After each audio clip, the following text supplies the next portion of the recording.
नमस्कार दोस्तों, स्वागत है आपके अपने YouTube चैनल मर्चेंट नेवी में। आज हम मर्चेंट नेवी के कुछ मर्चेंट नेवी के लैंग्वेज के बारे में बात करते हैं कि हील किसे कहते हैं, कील किसे कहते हैं और ट्रिम बाई स्टर्न और भी इसके आगे समझते हैं। तो चलिए वीडियो को स्टार्ट करते हैं। जैसा कि आप लोग यहाँ पर थंबनेल देख सकते हैं, शिप रिलेटेड टर्म्स।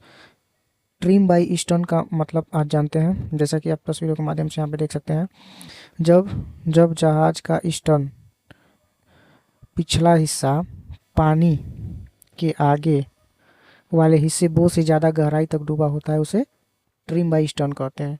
ये बहुत इम्पोर्टेंट है। ये वहाँ पे जहाज़ पे जाने के बाद ये सब बहुत काम आता है। यहाँ पे आप देख सकते हैं दिया है ड्राफ्ट फॉरवर्ड बो मतलब कम, ड्राफ्ट आफ्ट स्टर्न मतलब कि ज़्यादा। इसका मतलब जहाज़ के पीछे को झुकना। जैसा कि आप देख सकते हैं यहाँ पे जहाज़ के पीछे की तरफ झुका हुआ है। ईस्टर्न का स्पेलिंग देख सकते हैं STERN। जहाज का पिछला हिस्सा मतलब back side of the ship यहाँ पे देख सकते हैं। तो इसको क्या कहते हैं? Trim by eastern. चलिए आगे देखते हैं। यहाँ पे देख सकते हैं लिखा है डाउन ईस्टर्न। यहाँ पे डाउन ईस्टर्न के बारे में समझेंगे। इसके पहले इस मीनिंग के बारे में जानते हैं। जब जहाज का पिछला हिस्सा पानी में डूबा हो तो उसे वाटर लाइन कहते हैं। वह रेखा जहाँ जहाज पानी को छूता है उसको क्या कहते हैं? डाउन ईस्टर्न कहते हैं। तो चलिए और आगे बढ़ के देखते हैं। यहाँ पे ड्राफ्ट के बारे में समझते हैं कि ड्राफ्ट होता क्या है। जहाज के पानी में डूबे हुए हिस्से की गहराई को मापने के लिए ही ड्राफ्ट कहते हैं। यहाँ पे देख सकते हैं ड्राफ्ट से मेजर किया गया है। जूम करके भी दिखा देता हूँ आपको, आप लोग देख सकते हैं यहाँ पे ड्राफ्ट को मेजर किया गया है। तो यहाँ पे ड्राफ्ट मापना भी सिखाएंगे आप लोगों को। तो चलिए आगे बढ़ते हैं। तो यहाँ पे स्टार्ट करते हैं कील के बारे में कि कील क्या होता है। जैसा कि आप देख सकते हैं जहाज का सबसे नीचे का हिस्सा बॉटम बैकबोन जो स्टेबिलिटी देता है, इसी को कील कहते हैं। यहाँ पे देख सकते हैं इसी को कील कहते हैं। जहाज का सबसे नीचे का हिस्सा बॉटम, यही बॉटम होता है। जहाज का सबसे नीचे का हिस्सा बॉटम होता है, उसको हम लोग कील कहते हैं। चलिए आगे बढ़ते हैं दोस्तों। UKC किसे कहते हैं? अंडर कील क्लियरेंस, इसका फुल फॉर्म होता है ये, अंडर कील क्लियरेंस। इसके बारे में बात करते हैं कि ये होता क्या है।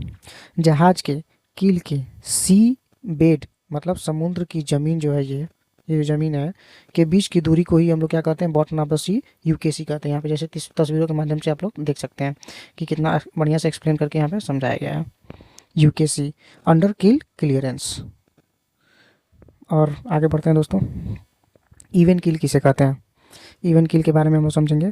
देख सकते हैं यहाँ पे पूरा तस्वीर के माध्यम से और यहाँ पे बताया भी गया है पूरा अच्छे से कि इवन कील उस स्थिति को कहते हैं जब जहाज का बो मतलब आगे का हिस्सा और ईस्टर्न मतलब पीछे का हिस्सा पानी में बराबर गहराई तक डूबे हो, यानी जहाज आगे पीछे संतुलन बैलेंस हो और किसी तरह झुका ना हो, मतलब कि वो पूरा इक्वली हो, पूरा बैलेंस में हो। यहाँ पे देख सकते हैं कि दोनों साइड बैलेंस में है, तो उसको क्या कहते हैं? इवन कील कहते हैं। तो यहाँ पे इवन कील के बारे में मैं आशा करता हूँ कि आप लोग समझ गए होंगे दोस्तों।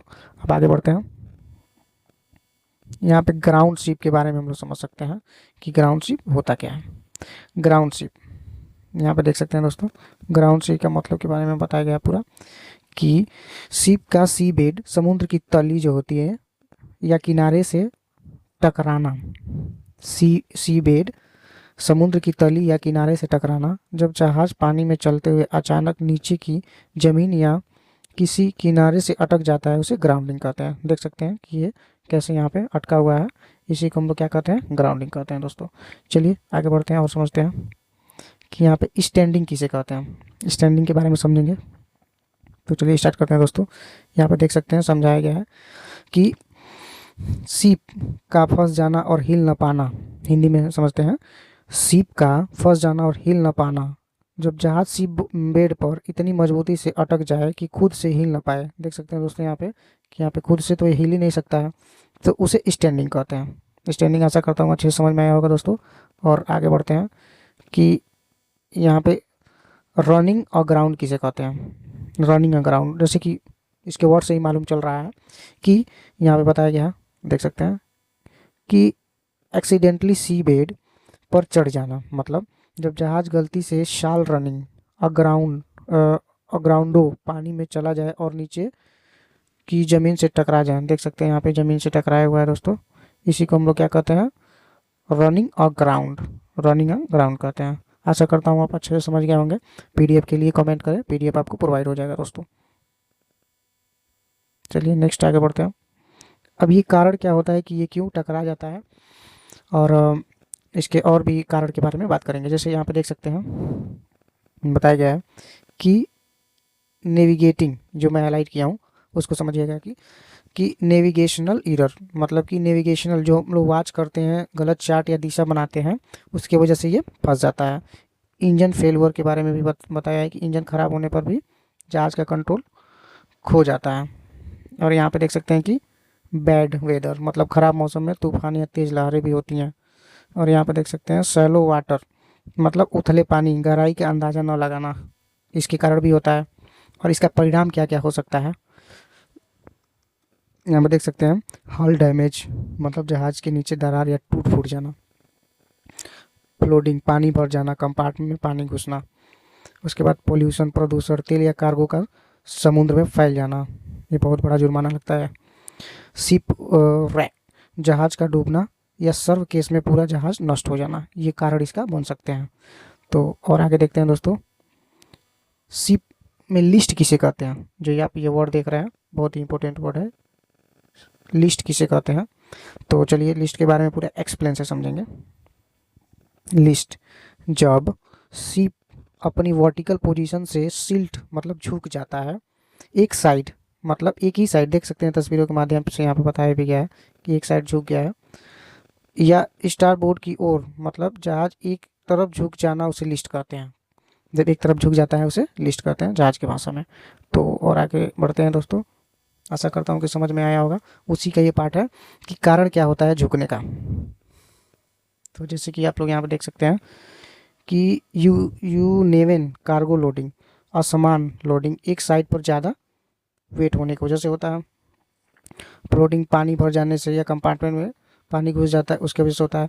या ब्लास्ट इम्बैलेंस हो जाना, ब्लास्ट टैंक में पानी का अनइक्वल डिस्ट्रीब्यूशन हो जाना, जो ब्लास्ट टैंक होता है उसमें पानी एक साइड में ज़्यादा एक साइड में कम होने से भी हो सकता है। और देख सकते हैं स्ट्रक्चरल डैमेज, यहाँ पर बताया गया है संरचनात्मक नुकसान, हल क्रैक या बल्क हेड फेलुअर, यहाँ पे देख सकते हैं हल क्रैक या बल्क हेड फेलुअर। चलिए दोस्तों आगे बढ़ते हैं, इसका परिणाम क्या क्या हो सकता है, देख सकते हैं स्टेबिलिटी लॉस, स्थिरता खो जाना, शिप इजीली पलट जाता है पहला कारण। कार्गो डैमेज, सामान गिर जाता है। क्रू सेफ्टी रिस्क, क्रू की सुरक्षा खतरे में, काम करना मुश्किल हो जाता है। पोल्यूशन रिस्क हो जाता है, ऑयल कार्गो लीक हो जाता है। तो इसका सीक्वेंसेस, मतलब परिणाम होते हैं, ये परिणाम होते हैं उसके। चलिए आगे बढ़ते हैं दोस्तों, करेक्शन मेथड, इसको सुधार कैसे किया जा सकता है। कार्गो को रेडिस्ट्रीब्यूट करना, ब्लास्ट टैंक एडजस्ट करना, फ्लोटेड कंपार्टमेंट को पंप आउट करना, टगबोट की मदद से लेना अगर सर्व लिस्ट हो। ठीक है, नेक्स्ट बात करते हैं हील क्या होता है। अब हील के बारे में बात करेंगे। हील का मतलब ये होता है, देख सकते हैं दोस्तों, कि टेम्परेरी टिल्ट, मतलब कि झुकना। आप सिर्फ एक साइड, मतलब झुक जाना। जब जहाज वहाँ पे हम लोग देखे थे कि वो आर्टिफिशियली झुक जाता था, ये नेचुरली, मतलब कि या तो हवा से झुके, या लहरों से झुके, या वेव से झुके, मतलब ये नेचुरल तरीके से झुकता है। बोले तो ये जैसे कि ज़्यादा सामान नहीं लोड हुआ हो, या फिर ब्लास्ट टैंक में पानी डिस्ट्रीब्यूट, मतलब एक में ज़्यादा एक में कम, इस प्रकार से नहीं, इसको झुकने को इसको हिल कहते हैं। कब ये कहलाता है हिल, कि जब या तो जहाज का हवा से, लहरों से, वेव के दबाव से झुकता है, उसे हिल कहते हैं। तो आशा करता हूँ आप अच्छे से समझ में आप लोगों को आया होगा दोस्तों। अब आगे बढ़ते हैं कि इसका कारण क्या क्या हो सकता है। विंड प्रेशर, सेल या सुपर स्ट्रक्चर पर हवा लगने से शिप एक ही साइड झुक जाता है। वेव एक्शन, बड़ी बड़ी लहरें होती हैं। उसके बाद बताया गया है कि टर्निंग फोर्स, शार्प टर्न करते हुए वक्त सेंट्रीफ्यूगल फोर्स का हील होता है। उसके बाद से बताया गया है यहाँ पे कि कार्गो शिफ्ट, अगर कार्गो लूजली पैक्ड हो तो एक साइड मूव कर जाता है और हिल क्रिएट करता है। आशा करता हूँ समझ में आया होगा दोस्तों। पीडीएफ के लिए कमेंट करें, पीडीएफ प्रोवाइड हो जाएगा आप लोगों को। यहाँ पे डिफरेंट हिल एंड लिस्ट, अभी हम लोग हिल और लिस्ट के बारे में समझे थे, अभी हम लोग हिल के बारे में पढ़ रहे थे। अब लिस्ट मतलब दोनों को अच्छे से समझाने की यहाँ पर कोशिश किया गया है, कि यहाँ पे बताया गया है दोस्तों, देख सकते हैं यहाँ पे अच्छे तरीके से समझाया गया है। यहाँ पे बताया गया है कि heel temporary tilt due to, tilt मतलब झुकना, ड्यू टू एक्सटर्नल फोर्स, जब विंड या वेव्स या टर्निंग मतलब कि जब हवा से झुके या बड़े बड़े लहरों से झुके, उसे लिस्ट कहते हैं। यहाँ पे हिल किसे कहते हैं, यहाँ पे देख सकते हैं कि permanent tilt due to the internal imbalance, जैसे कार्गो ब्लास्ट फ्लोडिंग। यहाँ पे कब झुकता है, जब इंटरनल इम्बैलेंस हो, मतलब कि या तो कार्गो इम्ब्लास्ट हो, मतलब कि कार्गो में दोनों साइड होता है, उसमें पानी इसमें कम इसमें ज़्यादा हो गया हो, इसकी वजह से, नहीं तो फ्लूड की वजह से। तो ये आशा करता हूँ समझ में आया होगा दोस्तों, तस्वीर के माध्यम से भी आप समझ सकते हैं। चलिए आगे बढ़ते हैं। एग्जाम्पल बताया गया है कि अगर शिप हवा से एक साइड झुकता है और हवा रुकने पर फिर से सीधा हो जाता है, उसे हिल कहते हैं। देख सकते हैं दोस्तों, यहाँ पे बताया गया है अगर शिप एक साइड परमानेंटली झुका रहता है क्योंकि कार्गो इम्बैलेंस, उसे लिस्ट कहते हैं। यहाँ पे और अच्छे तरीके से समझाया गया है कि हिल किसे कहते हैं और लिस्ट किसे कहते हैं। इसमें कन्फ्यूजन था, अब आशा करता हूँ कि कन्फ्यूजन नहीं रहा होगा। अब इसके प्रभाव क्या क्या पड़ सकते हैं, यहाँ पे देख सकते हैं। पहला, क्रू को इम्बैलेंस मेंटेन करना मुश्किल हो जाता है, नेविगेशन और मशीनरी ऑपरेशन पर असर पड़ता है।